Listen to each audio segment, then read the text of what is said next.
ke na hango gare ki na zama bango a rai na saka ki zan so ki zama uwar gidana. Ni ke na hango gare ki na zama bango a rai na saka ki zan so ki zama uwar gidana. Yau na ji daɗi kin ban dan mabuɗi gyaɗa ai tafi garɗi da sanki nake ta kwana.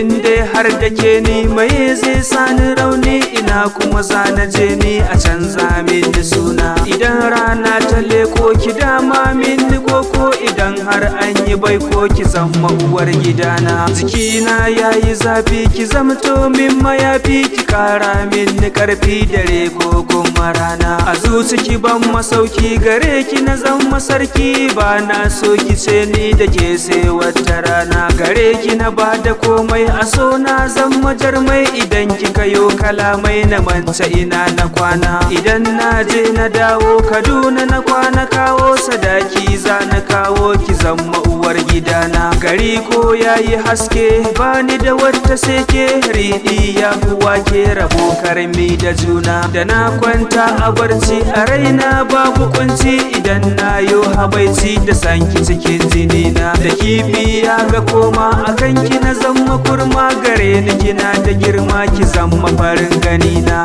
Kin zama yar uwata baki min rata da kin shiga masarauta ki kwana cikin gidana. Yau na zama gwarzo kalaman so na furzo ki bani ruwa da na zo kamar ke babu gona. Ni ke na hango gare ki na zama bango a rai na saka ki zan so ki zama uwar gidana.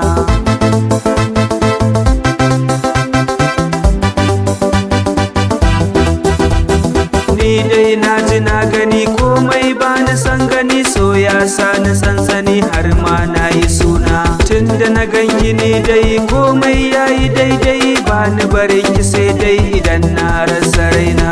Zan yi kiɗa na yau rawa tunda na samu yar uwa kuma sai na yi kokuwa kar na tsaya a rana. Idan har ba da ke ba zan iya rayuwa ba akan ki na ɗaura ɗan ba na cewa yan uwana. Da na yi wanka na taso ki ce musu ni kike so a domin ke na kwaso a sanya mana rana. Idan dai na yi take da ni ko kuma dai ke komai na wase ke gari ya zama gona. Kar da ki juya baya idan dai kin ga ƙwarya abinci ki sa tukunya idan kin zo gidana. Kin sanya ni kewa ko na zama gawa guri na kin fi kowa sai dai wata rana. Ni dai ke na hango gare ki na zama bango a rai na saka ki zan so ki zama uwar gidana.